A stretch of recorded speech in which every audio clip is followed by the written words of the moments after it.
From the John DeVito Broadcast Center, welcome, ladies and gentlemen, to another broadcast of Armchair Experts with Jim Leon and Rich Massaro on the Windy City Hometown Entertainment Network and Jack FM 89.7 WRHS FM Norwich on Wednesday, February the 8th, the year of our Lord, 2017. Amen.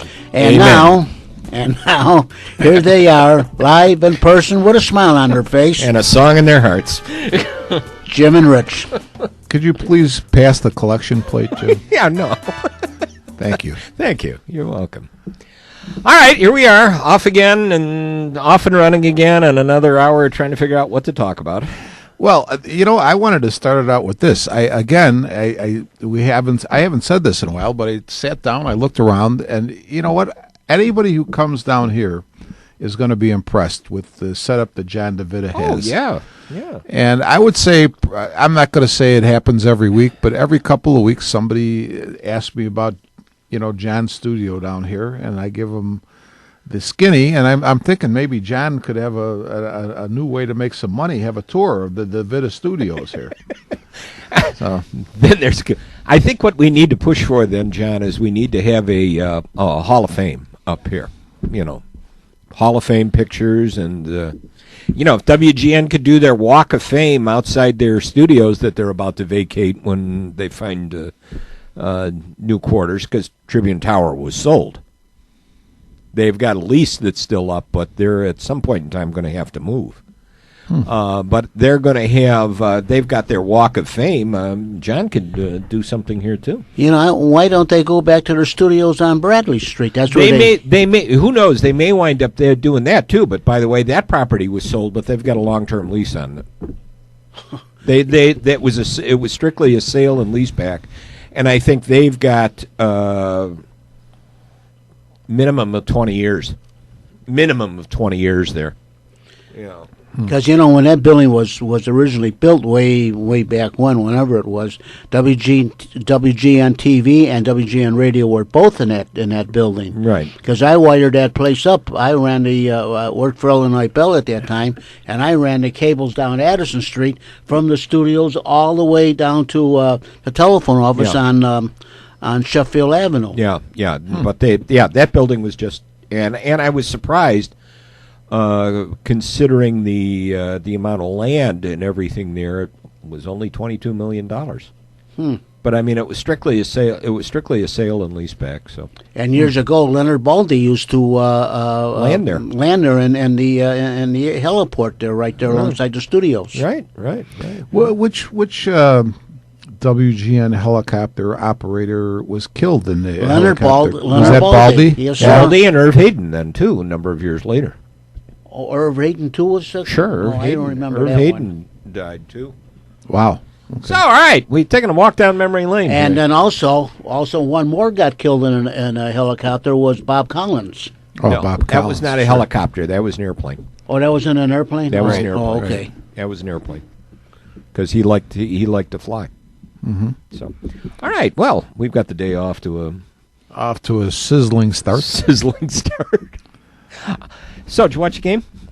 I didn't. The only two people that I got any information from was Andy Seashan and yourself. Yeah. And let me start up. Go ahead. Go ahead. I was going to say I came down to the point looking at this.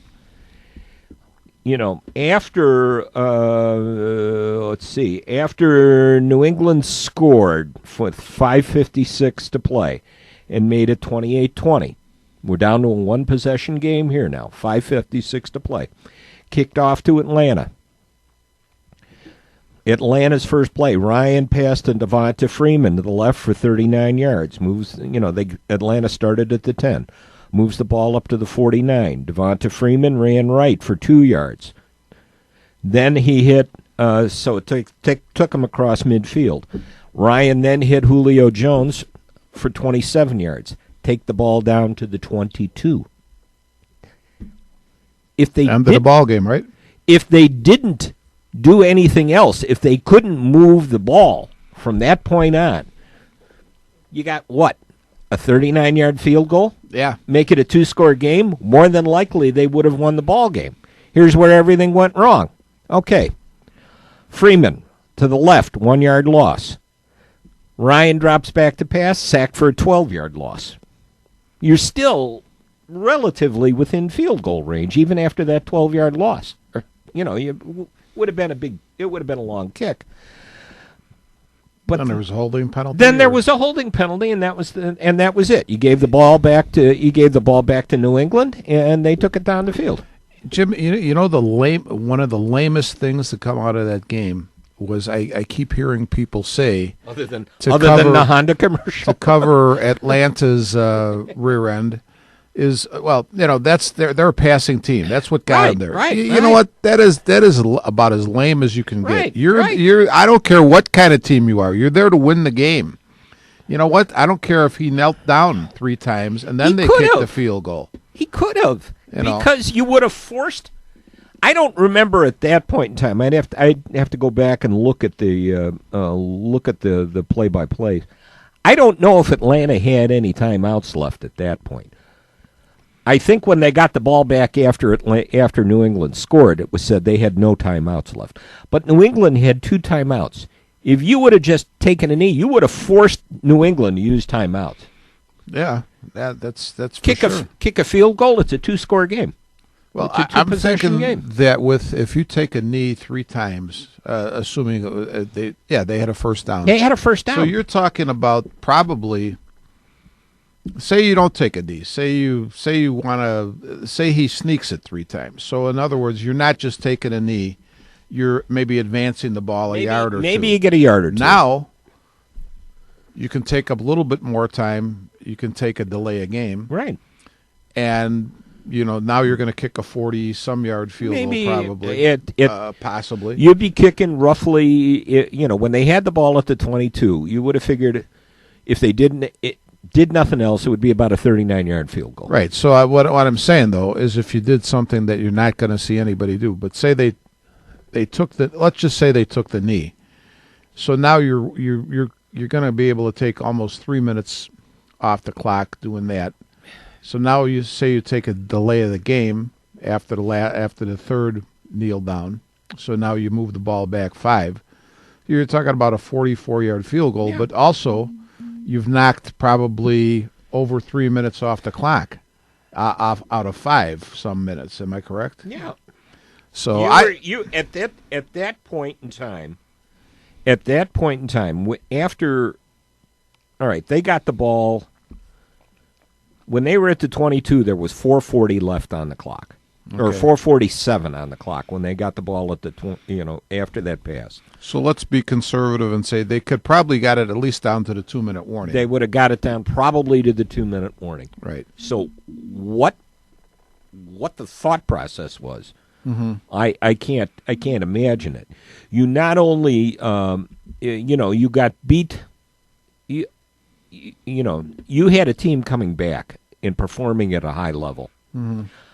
I don't know if you could fault the defense for anything, but when you got the ball back and you had the opportunity to put them away, Yeah, then you got to do it. Then you gotta do it. I mean, I have to say, again, I didn't see the game, so I can't comment on what Atlanta's defense was or wasn't doing.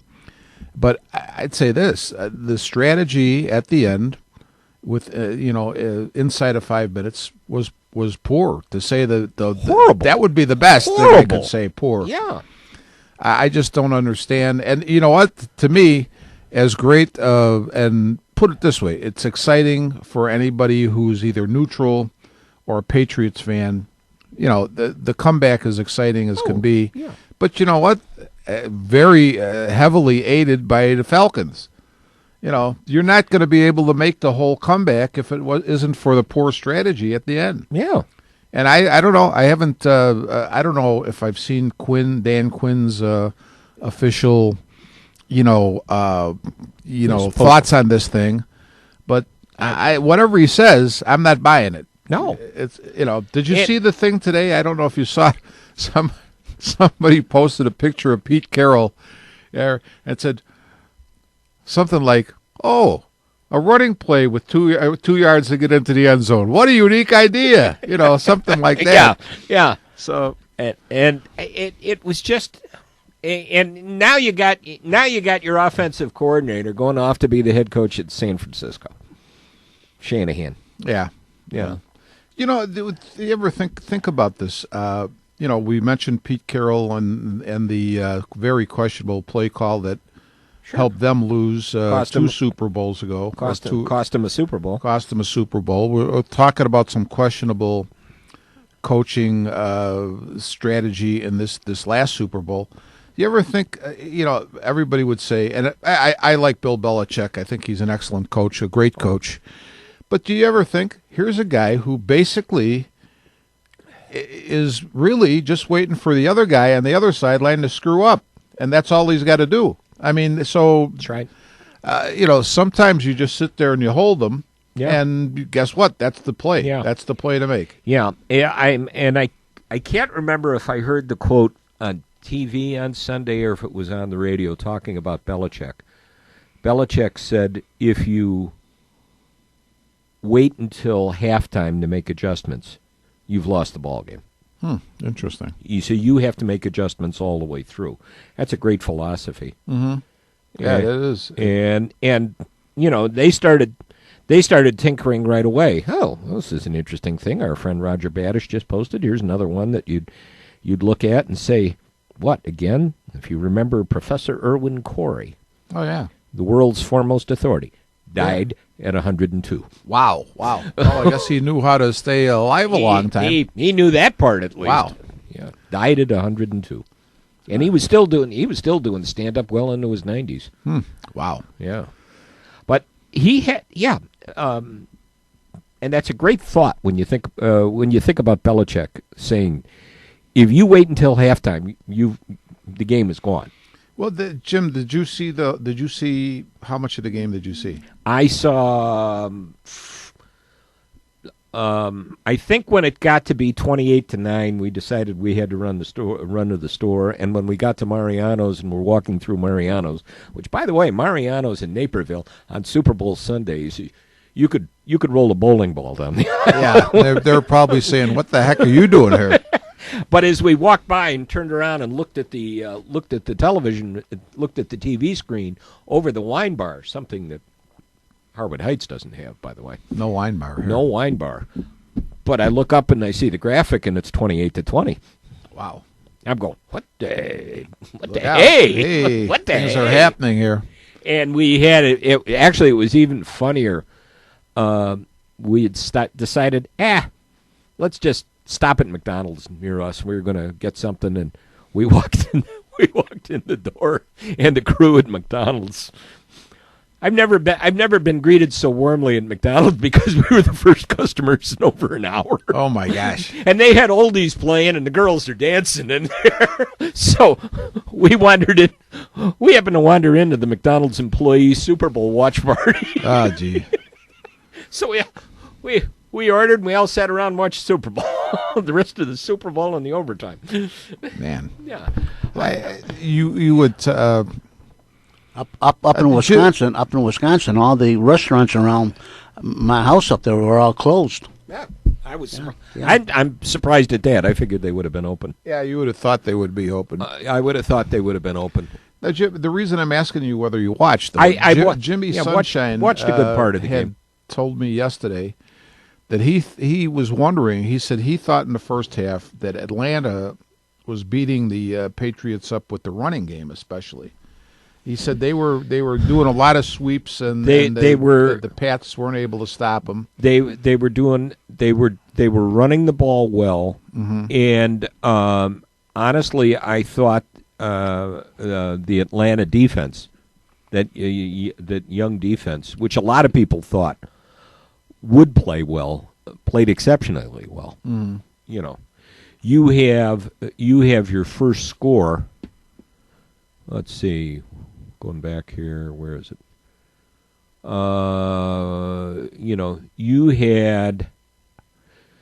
You had one score. You had one score on an interception. Atlanta Alford ran back a touchdown, or ran back a Brady pass for 82 yards, and one of the other TDs was as a result of a turnover. So basically, 14 of the 21 points in the first half came as a result of turnovers. Okay, so the run game was working well, and the Atlanta defense was really, really outstanding. Okay. Because Jim said he thought that, the way he saw the game, is he said he thought they totally went away from that in the second half. They did. And I don't know. And then we started to talk about adjustments and whatnot. And I said, well, maybe the Patriots, adjusted and took that away, and they had to go to something else. I don't know. That may have been the case, but I got that. You watched him. You had to be amazed at what they did, and if there was any question about Tom Brady being the greatest ever to play the position, it may have been sealed. See, I was thinking about. I knew you said that. I said this to me over the when we were texting. And I knew you. That's why I wanted to bring it up, because I want to hear what you say here. And listen, here's what I have to say. Have you ever? I know you've been on a commercial airliner. Am I correct? Right. And you know that every one of those pilots, who talk to you over the intercom, and they all sound very calm. They're all mimicking Chuck Yeager. Yeah. Chuck Yeager. Okay. Because he even in death-defying situations was cool and calm. Now I'll talk. And I'll say this: Brady is great and definitely in the conversation. But I'm going to say this: I'm going to say Johnny Unitas is in the same position that, say, a Jackie Robinson might be in, a Chuck Yeager. Okay. Because what you see on the football field from almost every quarterback in the NFL is basically the blueprint that Johnny Unitas laid out in the late 50s and early 60s. I was expecting to hear Unitas's name. So, but no, you know what? I'm not going to take anything away from Tom Brady. Actually, to tell you the truth, I don't have a lot of sharp recollections of Johnny Unitas playing anymore. I mean, it's been that long. I saw the man play. He was great. But Tom Brady, to be honest, is my ideal quarterback. I think Tom Brady is the epitome of what I would think it would be a quarterback. Love Aaron Rodgers. Love a lot of guys who played a position over the years. Guys who came prior to these guys like Montana, Bradshaw, whoever you want to name. But I think Brady is the epitome. I think to be honest. I think so. I think you're right about that. I was curious. I expected to hear a Unitas. I expected to hear a Unitas comment, and I was laughing too on Sunday. They had the game on radio, and we were driving over to Mariano's and Boomer Esiason and made some comment about Montana, and I think about that story when the Bengals played the 49ers, and he threw that touchdown pass to put them in the lead, and he came to the sidelines, and Sam Weich congratulated him, and Esiason turned around and looked up at the clock. He said, "Yeah, but I gave that SOB Montana too much time." Yeah, too much time. That's right. And he took him right down. Yeah. Wasn't it the famous thing in that game too? Is they're facing, they have to go. I don't even know how many yards they had to go and how much time they had left, but it was a really good drive, in a obviously critical situation. But one of the guys said, Montana's looking around, before they start play. He goes, "Hey, isn't that John Candy over there in the, Section A over there?"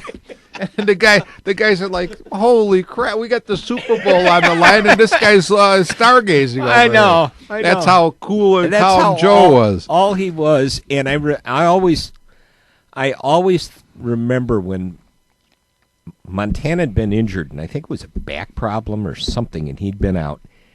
And he came back in a game. And they were playing the Lions. And he rolls out, and as he throws this pass, Bubba Baker just absolutely splattered him. and you see and you see both of them going down. You see Baker's head turn to follow the pass, and Montana picks his head up off the ground to watch the play. And I don't even remember who he threw it to, but it nailed him on the run, and he scored. And you just went back and you saw Bubba Baker picking him up, grabbing him by the arm, and he was laughing, and Montana was laughing. And I could just imagine the conversation was, "You little SOB, I do that, and you still wind up." And they both were laughing. Well, I think one of the things when I had texted you, I had said, and I was referring to the presentation of the awards after the game. Oh, I didn't even pay it. I don't think you picked up on it. But I said, did you see the Italian salute at all? And what I kept thinking is, they booed a lot. Were we getting the under the chin? Were we getting the? Here's I've mentioned this book I think before on the show, but I don't know if you've ever read it. How to Be Like Mike by Pat Williams, the former NBA executive. Yeah. And it's he's written he's written some good stuff. Yes, real good stuff. But it's not a long book, but it's about Michael Jordan and what made him who he was. And the one part of the book that I really loved was, and they had quite a few different NBA players giving their recollections of this, but Michael, if he didn't have anything to be fired up about, would make something up. Like, that guy said something about me, And I'm thinking to myself, Tom Brady, this is like a crusade for him, okay? You suspended me for 4 games for cheating, okay? And I'm going to show you, I'm going to stick it right where the sun doesn't shine, you know who, Mr. Goodell. Yeah. And that had to be about as sweet a moment for a guy like Brady as you could get. Yeah. Where he said, hey, you could take your suspension, and you know what you could do with it. I thought about when you mentioned that, it made me think back to that. Oh God, years ago when the Raiders won the Super Bowl and Al Davis was fighting with Pete Rozelle, and they thought if he presented the trophy, they had apparently had a signal that if Davis said something at the presentation, they were going to all run forward, grab Rozelle, and carry him out of the locker room. Okay. But I don't even remember what it was, but he didn't say it. No, you know what? I think he said something like, "Thank you, Mr. Commissioner," and somebody yelled something, and Al let out with the "Just win, baby." Yeah. No, it's you know what? You're so happy in that moment that you sort of set that aside. But I think everything leading up to that moment, I shouldn't say everything, but a big part of leading up to that moment was Brady just seeking revenge for what he thought was a wrong call on the part of the commissioner. Yeah. And, they're a guy who's motivated like that doesn't need any more motivation. And I think he kind of opened himself up to some of the more human side, talking about his mother's health and how he felt about his dad. I think the little kid asking him questions on the media day where he talked about his father and what his father meant to him. It kind of gave everyone a different look. Yeah. At Tom Brady. You're right. I mean, he is the blueprint for quarterbacks. Yeah, he is definitely he's that. I mean, you have another guy playing at this point in time, Aaron Rodgers, who is excellent, great, but even as great as he is, I think just a very obviously a notch below Brady. Yeah. So yeah, it really would have been interesting to have a Packer Patriot.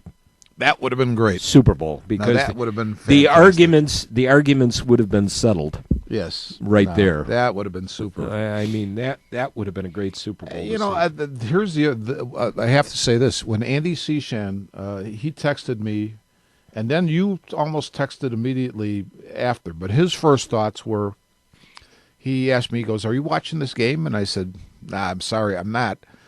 But, we've talked about Andy Ronstadt saying he thinks the games are fixed. And obviously, Andy Sishan, who doesn't feel that way, is watching the game and thinking, how is this all happening? And maybe Ronstadt's got maybe he's got a point here. And when the game goes the way this one did, you could certainly start to think those types of thoughts. But, again, the other day, I'm talking to Jim Matthews, and I'll go back to, I don't know if we talked about this on the show, if the timing was right, but when the Falcons played the Packers, there was a catch that was the last score of the first half, and Julio Jones made a great catch. And my complaint was, remember, I was on the referees. Yeah, you were complaining about the refs that day. But here's the part where, okay, the referees made a call that I think was questionable. But here's the thing that is not controllable by anybody. Jones, first off, Ryan made a great throw. Jones made a spectacular catch. And now the only thing left is are his feet going to be in bounds? But you cannot plan for him to make that type of catch. Right. I mean, it's quite okay. Ryan could even if this was all prearranged, Ryan could make that throw, maybe. Jones could attempt to make the catch, but there would be some times when he would not catch that ball. So I don't see how, even though it looks funny sometimes, I don't see how the whole thing could be that way, because there's a lot of things you just can't plan for. Mm-hmm. And you can't plan for a guy to make a spectacular play. You can't, there's quite a few things that I could say or name that just cannot be planned, and you can't definitely say they're going to happen. So I know it looks goofy sometimes, but I will never believe that it is. No, I don't believe it is. I don't believe it is either. It was an amazing finish to a season, which has been certainly up and down. It had a good game for the playoffs, which really they needed, because they basically only had about a game and a half that was worth watching. And this one almost turned into, could have been very easily a lot of people turning it off. Yeah. Oh, yeah, for sure. I mean, I kind of got to the point when she said, let's go to the store. Well, you went to the store, so... it wasn't a hard sell. I had the radio, and I have this thing set up so I get alerts when something happens. Mm-hmm. So, I mean, I was following it. And a lot of people were talking, a lot of people talked about the fact that with the ratings down this year, with the ratings down, TV ratings down, people don't want to necessarily devote 3 hours or more to watch a game. Right. When you have other ways of following it, like, I set my Yahoo Sports up to give me alerts when scores, or however I want it. So a lot of people just follow the game along that way. Well, let me ask you this, Jim. I was thinking about this prior to the show. I just like the way the Patriots play football. I do too. You don't have a lot, and you don't have a lot of bad actors and whatnot. At least you don't see that. I don't think they. How would you say it? Not that they don't allow it, but they don't prefer that type of player, I don't think. And you know what? It ends up that's these guys are excellent football players. They play the game the way it's supposed to be played. And you don't see anything. I'm not saying that everybody is clean as could be, but I mean they generally play clean football, and it's just the way it should be. I think. Coach cheats. I would disagree with that. They play well. Yeah, I don't know what he did really. Yeah, but they play the game well. There's the Patriot way that seems to somebody comes into the system, they play, they follow the culture and do what they're supposed to do. Mm-hmm. Let's take a break and continue talking about this. Okay. Since I see we'll be actually on time. Wow, right on time. Wow.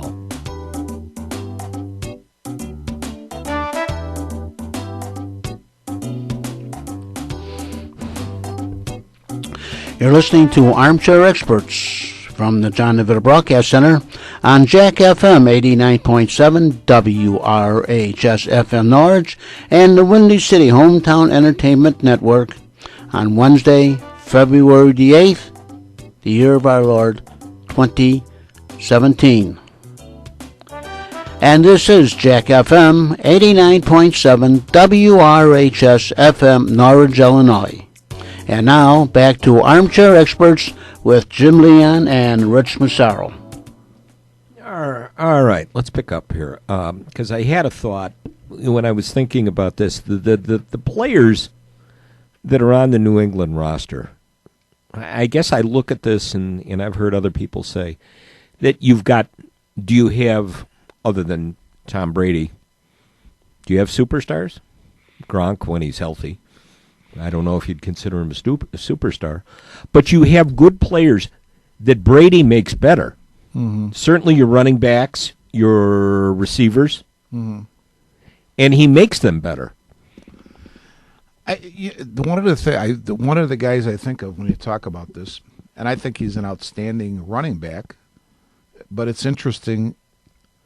I guess what interests me, I would love to spend some time with Bill Belichick and find out why do you do what you do.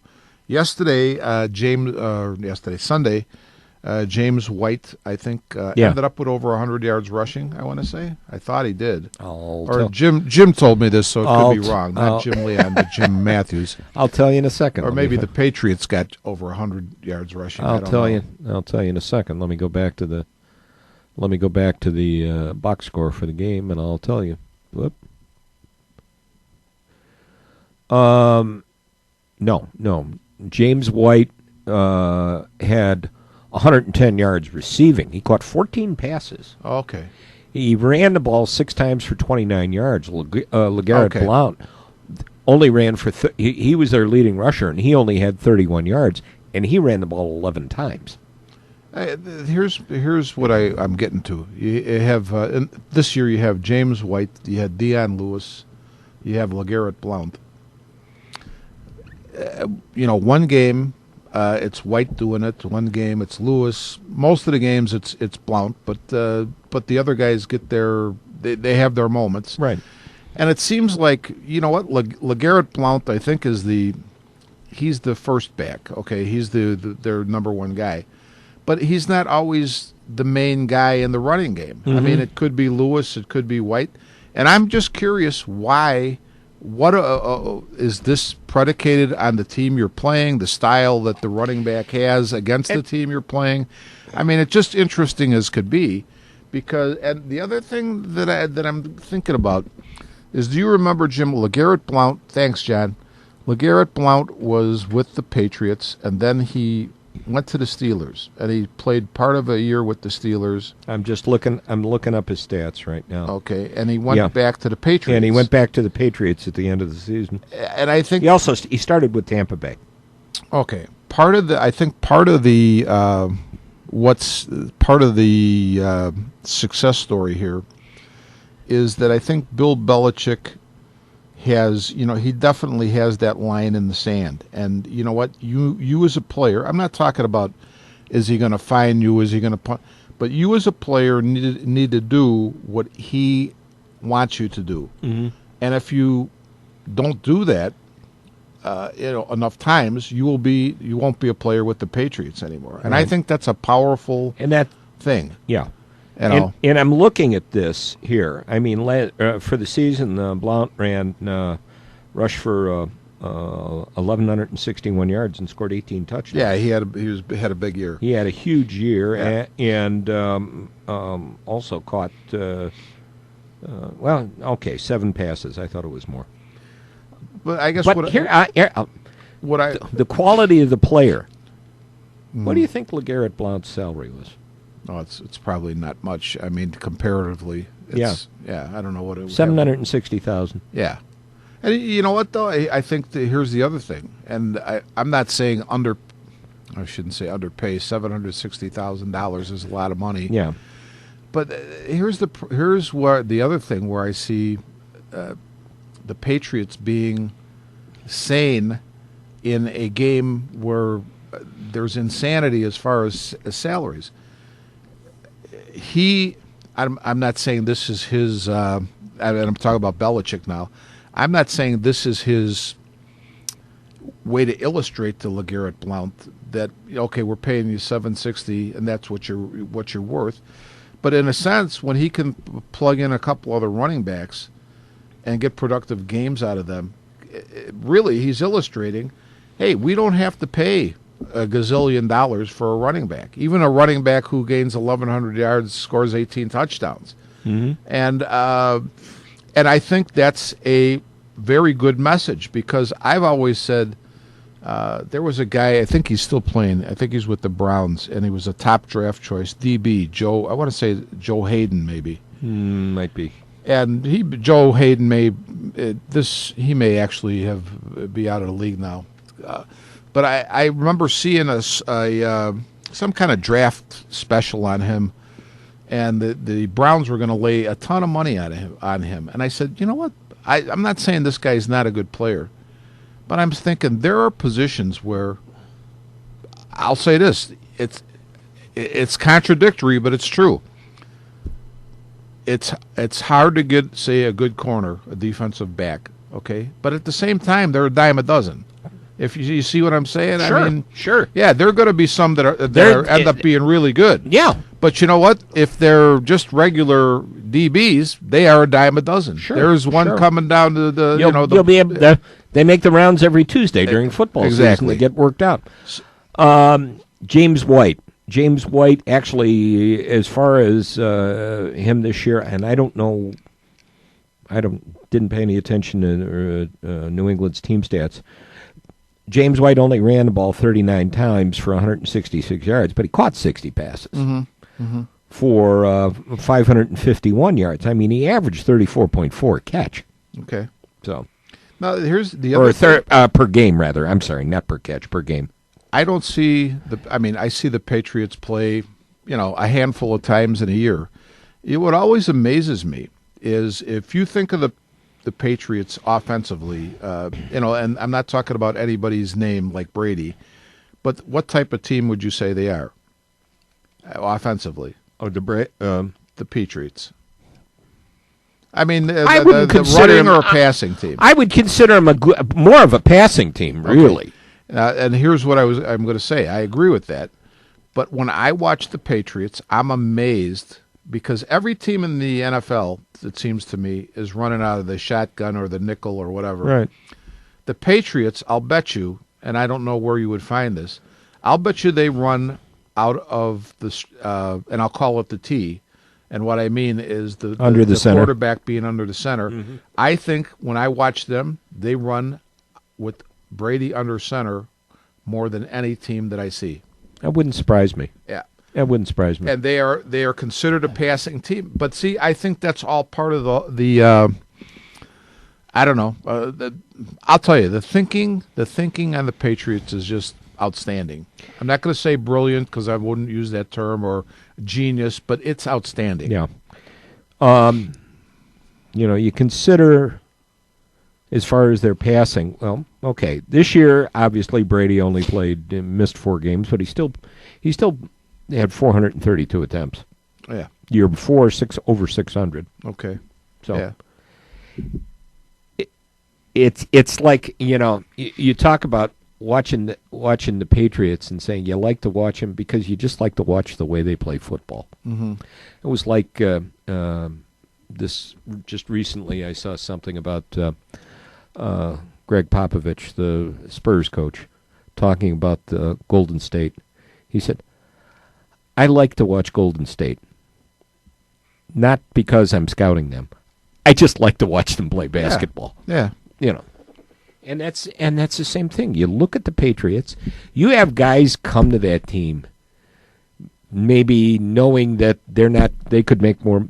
Some of them think I could probably make more money somewhere else, but I'm going to get on a playoff. Right. And I have a chance to win a Super Bowl. Mm-hmm. Mm-hmm. Yeah. And that's going to be the key. Randy Moss was, yeah. I mean, look at we have at least two guys that played with the Bears last year on the Super Bowl champs this year. Sure. Bennett and McClellan. And McClellan. And you know what? I'm not surprised by, if what you read and hear is right. I mean, McClellan is going to be a solid citizen type of guy anyway. But it didn't surprise me that Belichick found a way to use him effectively. Did you see him leap over the line, blocking that field goal in one game? Yeah, I mean, Holy cow. a guy, let me ask you this. If you listen to Chicago press, Chicago radio, TV, papers, you would think Shea McClellan couldn't get out of his own way. Right. All of a sudden, with the Patriots, I read an article last week about McClellan. The guys on the team are going, this guy's a great athlete. I mean, he can leap this center like nobody's business. You're talking about a really outstanding athletic guy. Mm-hmm. In Chicago, would you have ever thought that? No. No. We thought he was a stiff. Yeah. So what does it come down to? It comes down to coaching and how you use a player. It is. You know what? It's always, to me, it always comes down to one thing. How does the coach see his players? Right. Does the coach see his players as somebody who can mess him up? And you know what? You have to protect yourself from the players. Sure. Or is the coach somebody who sees, hey, you know what this guy can do for me, and I have confidence he can do it for me. Sure. It's always the latter. Sure. The guys who think the other way, they're not going to win. You have the guys who are just strictly in the position to protect their job. True. And I think probably Fox is in that point because I'm thinking, one more year and that might be it if they don't produce. Right. So what kind of approach is he going to take? Is he going to put as the old saying, balls to the wall, or is he just going to? Well, I got to see if I can protect my job.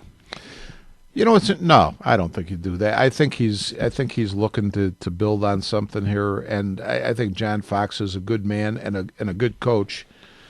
But it's interesting when you start to say that to yourself.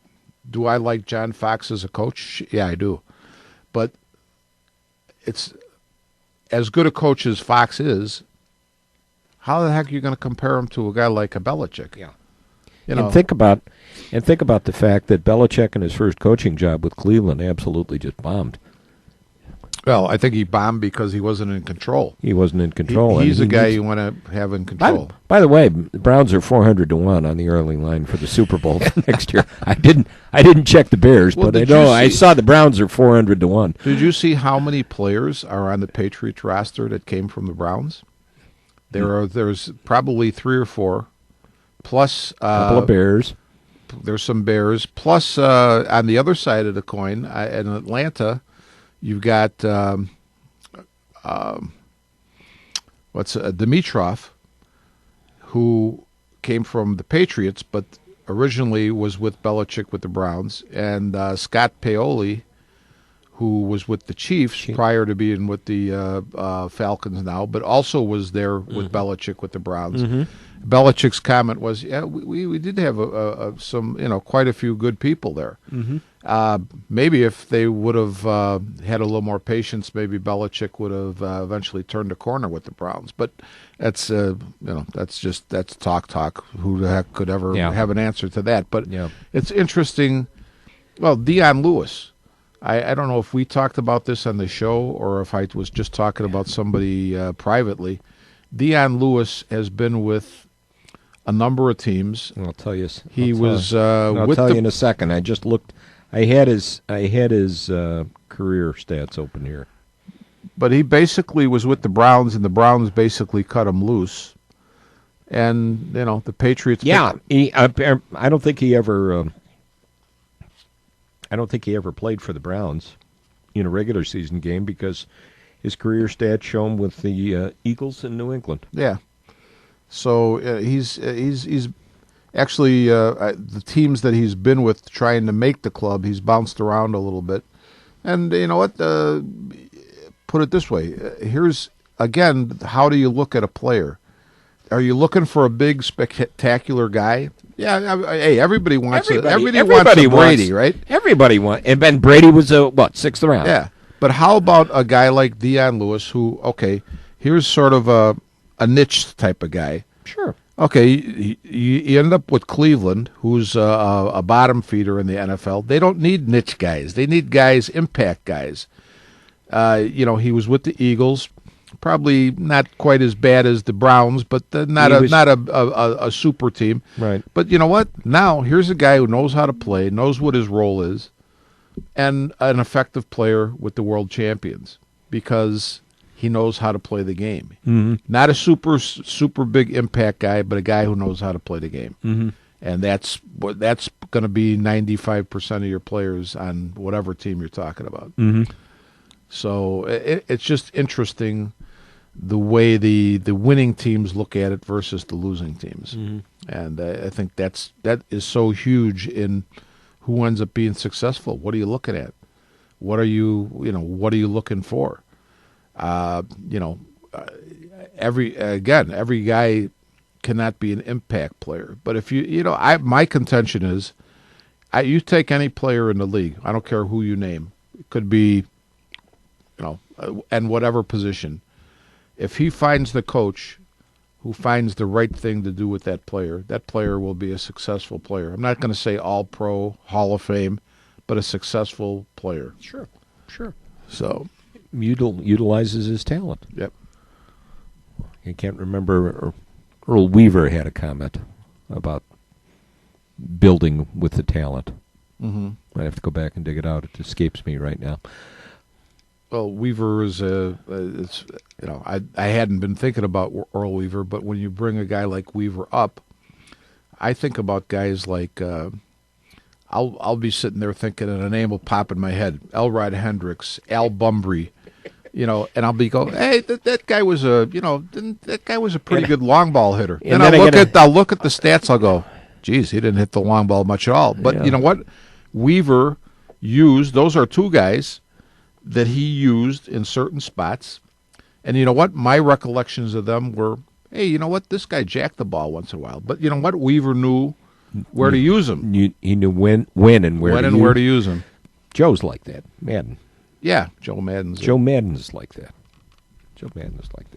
Interesting other something else I wanted to touch on here today, just talking about the weekend and the Pro Football Hall of Fame and the fact that Terrell Owens got passed over again.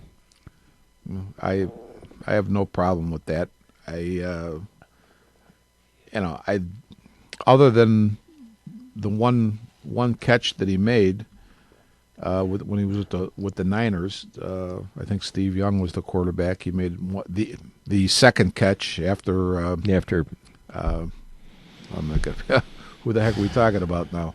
Montana's throw to Dwight Clark. Thank you. But I was going to say Mitch Clark, and that wasn't right. But I'm not a big Terrell Owens fan. I mean, you're talking about now. I will say this: you look at the numbers. The numbers are good. Numbers are incredible. What is it? The second best receiver in history. Second best receiving numbers in history. Yeah, I mean, I don't know. Is he? I think so. He could be. I think so. But I'd say this.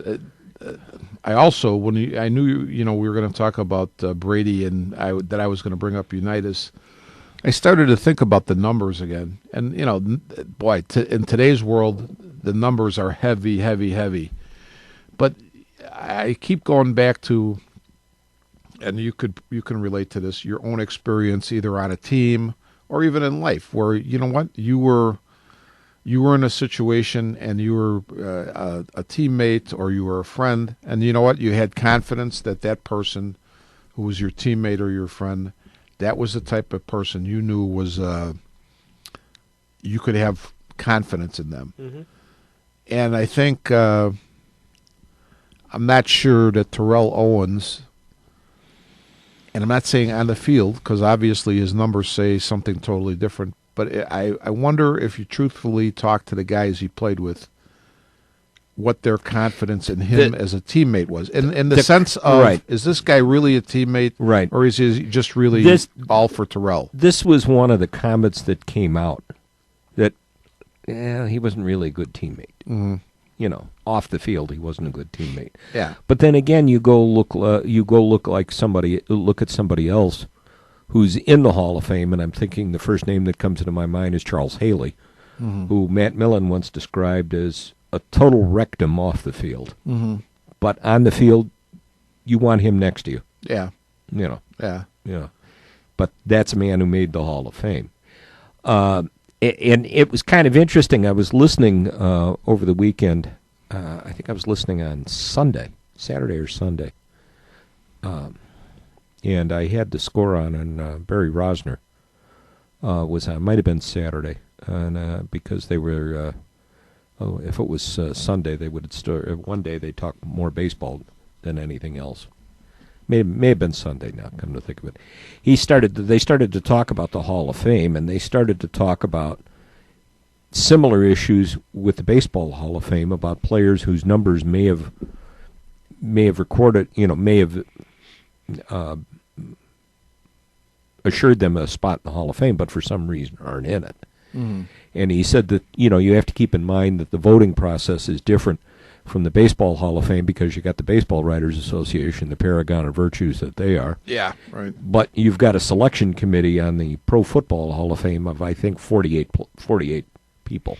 Okay. And he made a point of it. He says you have a selection of, he said you have a panel of 48 people, of which 47 of them are white. I don't know who's on the campaign, but he kind of likened it to Curt Schilling. Yeah. And the fact that Schilling is essentially been blackballed out of the Hall of Fame because of the comments he made. But he said you go back and you look at Rule 5 and the Baseball Writers Association of the Hall of Fame. It's performance on the field, character on the field, character during his career. Who cares what happens afterwards? That's a good point. That's a very good point. Yeah. Whatever happens afterwards, that's another issue. If you're blackballing him for the fact that he opens up his mouth now, you're violating your own selection rules. Right. Well, you know what? Jumping back to Terrell Owens, I'd say, hey, if he's in the Hall of Fame, I got no problem basically with it. But you know what? I'm not going to cry if he didn't make it this particular year. So no, I mean somewhere down the road, yeah, he's going to make it. And then the excuse was, well, there's receivers on the list that haven't made the Hall of Fame yet. He's just going to have to, wait his turn.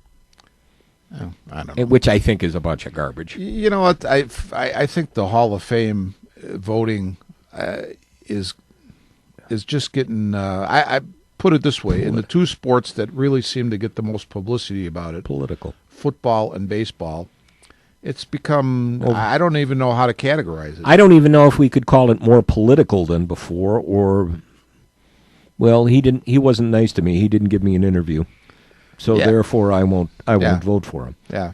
But and again they started to talk about the Rosner brought up the point about the hypocrisy in the Hall of Fame voting, especially now when and we talked about this I think a couple of weeks ago with the fact that you mentioned that Bonds and Clemens aren't in the Hall of Fame, and you don't think anybody could go in, but Bonds and Clemens should be in there too. Sure. And I think the hypocrisy probably had been lifted when they selected Bud Selig for the Hall of Fame.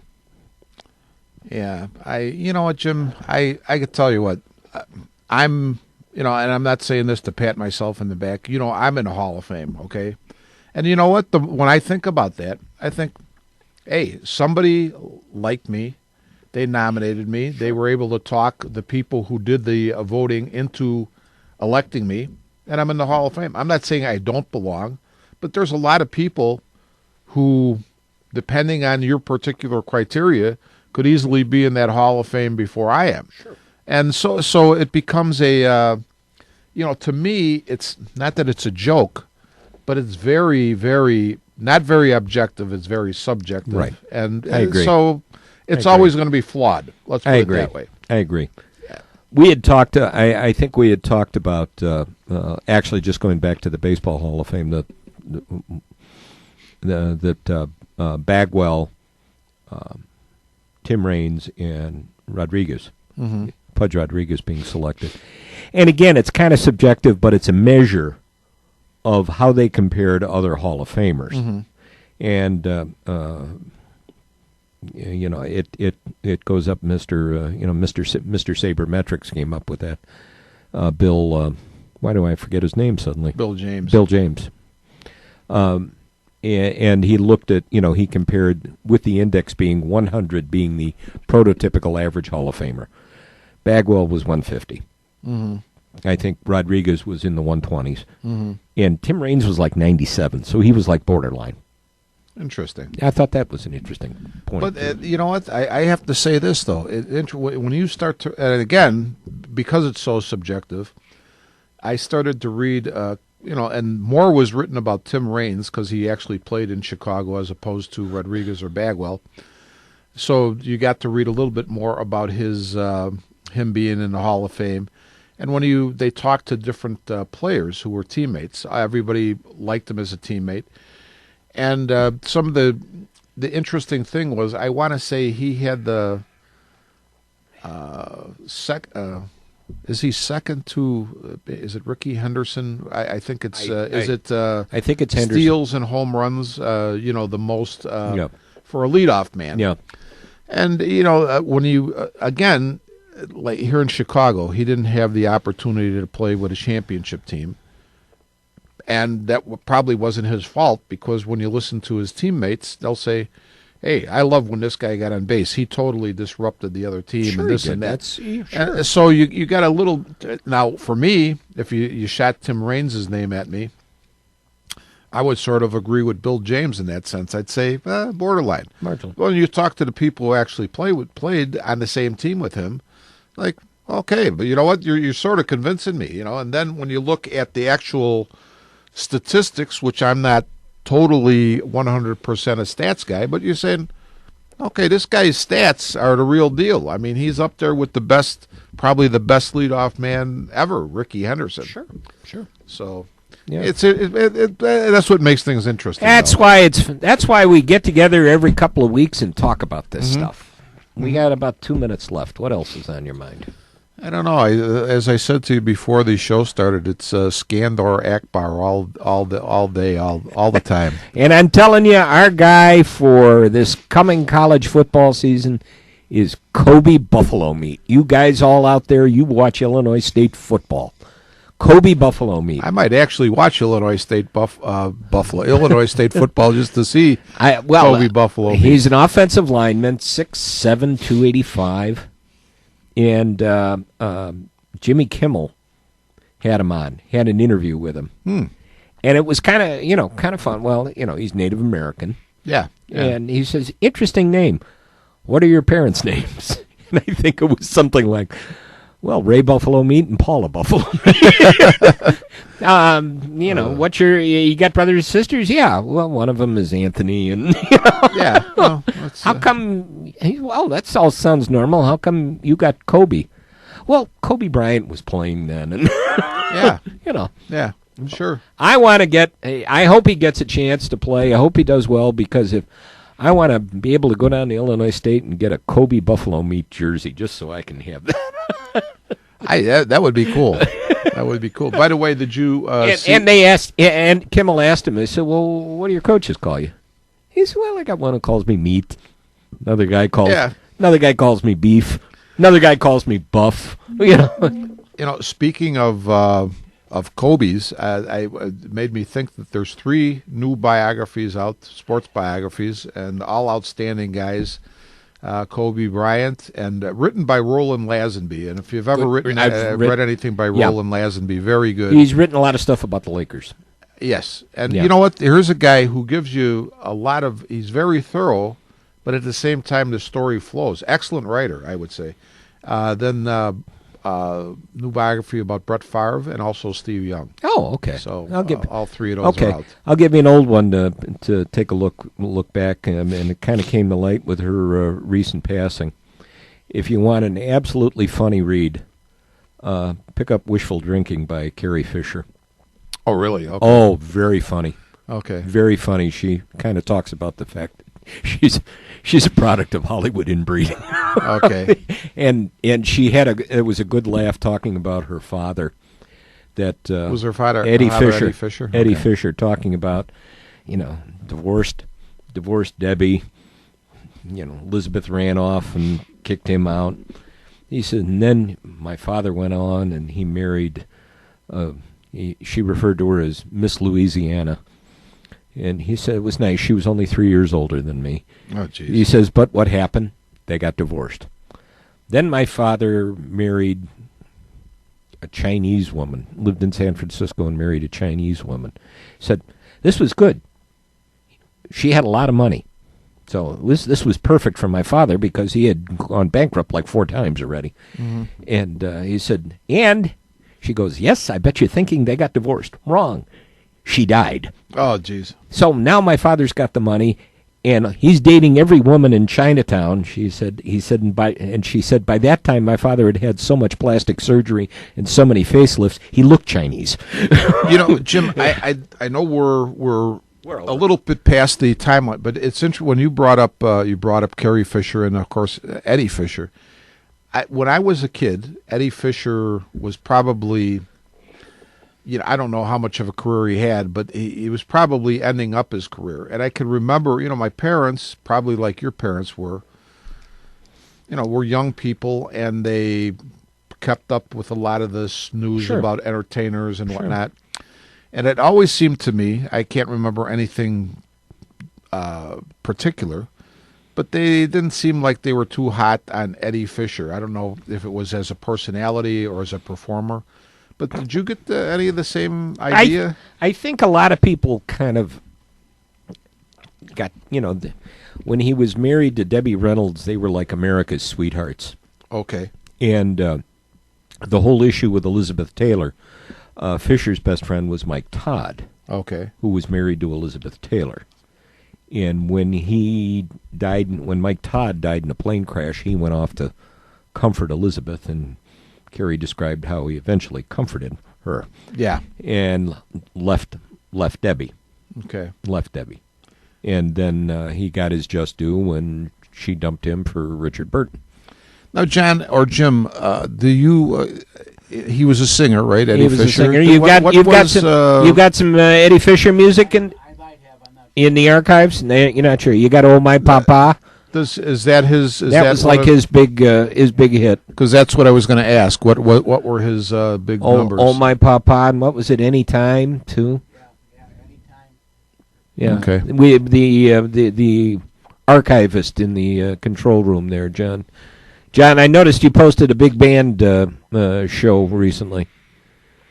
Anything good on there? What were you doing? Grab the mic, man. Okay, that program that was about Dick Jurgens. Oh, okay. The big band music of Dick Jurgens. Okay. And what the really there's more coming. I got the first one, and there's about 2 or 3 more that I'll be doing very shortly. But that was one of my mom's favorite bands, Dick Jurgens. Mine too, and the favorite song that he played was Elmer's Tune. That was my favorite song. Oh yeah, and my dad liked that because my dad's middle name was Elmer. Is that right? Yeah. Yeah. And also the main reason why I put it on there is because Dick Jurgens did a lot of performing at the Willowbrook Ballroom. Oh, okay. Okay. Which I really do miss. Yeah, we're thinking about, and I kind of got this idea in my head when I noticed the postings on Facebook for the Winter Dance Party out in Clear Lake, Iowa, at the Surf Ballroom. I told Dana, I said, if there's somebody interesting this summer playing out there, maybe we'll take a ride out to the Surf Ballroom. I've been there. That would be fun. Yeah. Been there because it's really quite a museum. Yeah. Too, and you see pictures of bands and performers that have been there, and I remember saying, I laugh every time when we go to Dana's mom's if we're there on the weekend, and of course we have to stop at the appropriate time to watch Lawrence Welk on Lakeshore Public Television. Yep. And Lawrence Welk every Saturday and every Sunday is on television up in Wisconsin, up in Elkhorn. Yeah, he's on Lakeshore Public Television out of Northwest Indiana. But there's a picture that they have of Welk. I think I can't remember if it's at the beginning of the show or at the end of the show, but it's a very young Lawrence Welk, and I've seen that picture hanging at the Surf Ballroom. Yeah. and that's in Mason City, Iowa. That's actually in Clear Lake, Iowa. Yeah. Clear Lake, which is the next town over. Okay. Mason City, home of Meredith Wilson. Yeah, that's right. Now, The did Music Man. Did we mention this last show? Because I think we might have just recently. The guy who lost the coin toss and didn't get on the plane had just passed away. Just passed away. Tommy Alsop. Tommy, yes, and then you came up with it was a big time country singer that also ended up on the bus. Waylon Jennings. Waylon Jennings, yeah. So Waylon Jennings. how fortunate can you be? And as long as we were talking about the ballrooms and that stuff, of course, today is the 7th when we're taping a show, but tomorrow, Wednesday, February the 8th in 1964, is when the Aragon Ballroom closed its doors to the big band music. Huh. And I do a very special on the website, and also there's another a friend of mine, Denny Farrell, that is going to be doing a big tribute. Yeah. John, And I have to remember, too, tomorrow's the 8th. 9 years ago, I met my wife. 9 years ago on the 8th, I met my wife. Really? Yeah. Okay. Yeah. That's good. What were you going to say, Rich? I was going to say for a minute there, John. I thought we were going to have. I don't have a hanky or anything. I thought you were going to. Yeah. Thought you were going to get nostalgic on us there for Yeah. a minute. I get very sentimental because the big band music is something I have always enjoyed. So I guess you're not. Yeah. I guess you're not going to be upset that the Double Door was evicted out of Wicker Park. No, but I saw that on television last night. Okay. Yeah. Oh, what Yeah. was the double door? Double Door was a music club, been in Wicker Yeah. Park for years. Yeah. They were trying to move over to somewhere in Logan Square, and I don't know what happened, but They wouldn't sign a contract. They wouldn't sign a contract. They wouldn't file an appeal, so they evicted them. Yeah. So And Yep. so you know what? I'm not going to go totally out on the limb, but you're not you're not into rap music or anything, John. I'm guessing No. I'm guessing John isn't. I don't see pants hanging halfway. No, and where I wouldn't go out on the limb is I was almost going to try to conjure up a rap artist's name, No. and then realize that even if I came up with one, I'd probably be way the heck behind the times anyway. So I just remember that one unfortunate incident during a basketball game with rap music with you. That yeah, you got I was enjoying the heck out of that. you really enjoyed that and let Yeah, everyone know that they shouldn't be playing that with that kind of language in it, using the exact same language that we were hearing. Yeah, but I'm a paisan. So Yeah, I I know. All right, time for us to get out of here. We wandered off on another path right at the end of the show, but it's always fun to get onto that. Okay, that's going to wrap it up for us. We're going to be back in a couple of weeks to regale you with more stories, and hey, by then spring training will be underway. We can start talking baseball. God bless. God bless. Pitchers and catchers report a week from today. We'll We're get a taping on chance to the see how 7th. Eddie Butler looks. Oh, be still my heart. I haven't been this excited since Ross glowed. All right, let's clear out of here, Jan. Crank up the music. Thanks for joining us today. Hope you had some fun. I know we did. And until next time, we are Taillights. Jim, did you see it?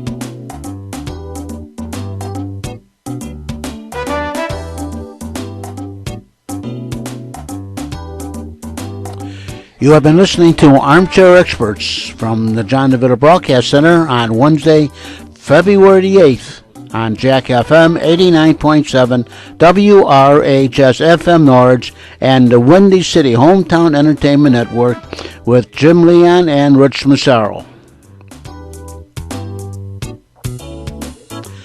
This broadcast was directed by John DeVito, and our special thanks to radio station manager Kevin Zeflik of WRHS FM Norwich, and the executive producer of Windy City Hometown Entertainment Network, Mr. John Shikanda.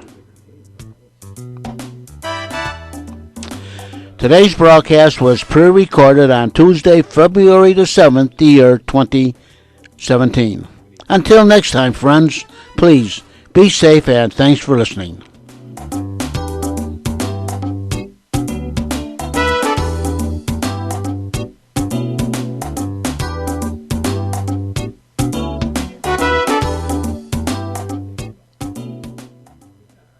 And this is Jack FM 89.7 WRHS FM, Norwich, Illinois.